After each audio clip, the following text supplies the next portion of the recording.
Well, the Arkansas Department of Agriculture is under fire tonight for its handling of the closure of a Northwest Arkansas poultry company. The demise of Cooks Venture last November resulted in the destruction of more than 1 million birds and left many poultry growers in need of help. Channel 7's Andrew Mobley spoke with some of them and joins us now with their story. Andrew. Late last year, the state euthanized about 1.3 million chickens being grown under contract by poultry growers for Decatur-based poultry company Cooks Venture.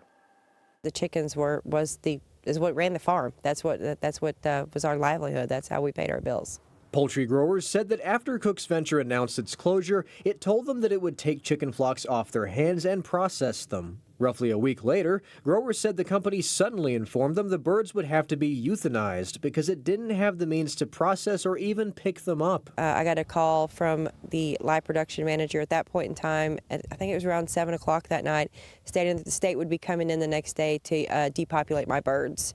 No reason why. Cooks Venture asked the Arkansas Department of Agriculture to euthanize the chickens. The department said the company's request was due to avian influenza concerns in the region. Poultry growers for Cooks Venture told Channel 7 that after chickens were euthanized, the state said Cooks Venture would handle their disposal. But the company only arranged cleanup for 3 farmers, leaving the vast majority with chicken houses full of the company's dead birds. What's more, poultry growers said their flocks were euthanized even when they didn't test positive for avian influenza, and in spite of the fact that some growers had enough resources to keep them alive.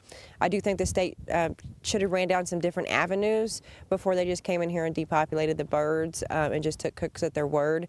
I think they should have maybe handled that by farm basis. Beyond that, farmers say that Cooks Venture has failed to pay them for their services. Dustin Mabey says he is owed $42,000. I've got a propane bill and a power bill sitting on my desk that I can't pay.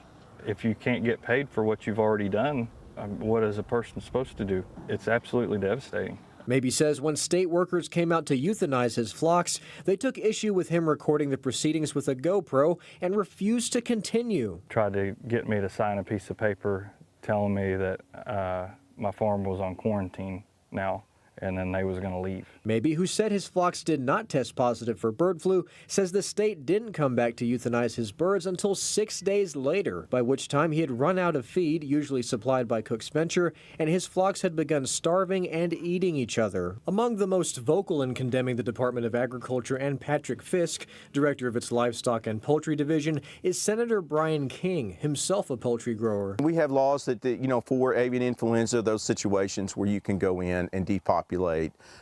This situation was these chickens did not test positive. I mean, this is reminiscent of a communist country. I mean, it really is, where the landowner net had no rights in this thing. And Mr. Fisk, as he's repeatedly said, that he acted on behalf of the company.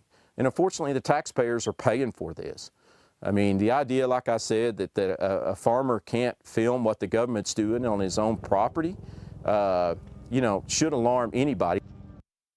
Senator King has gone as far as to call for Fisk and Arkansas Agriculture Secretary Wes Ward to resign over the issue. On your side, I'm Andrew Mobley. Okay, Andrew, thank you very much. In December, Senator King requested that the state declare an emergency and compensate affected poultry growers, but that request was denied by the Agriculture Secretary. King now plans to pursue compensation for growers during April's fiscal session.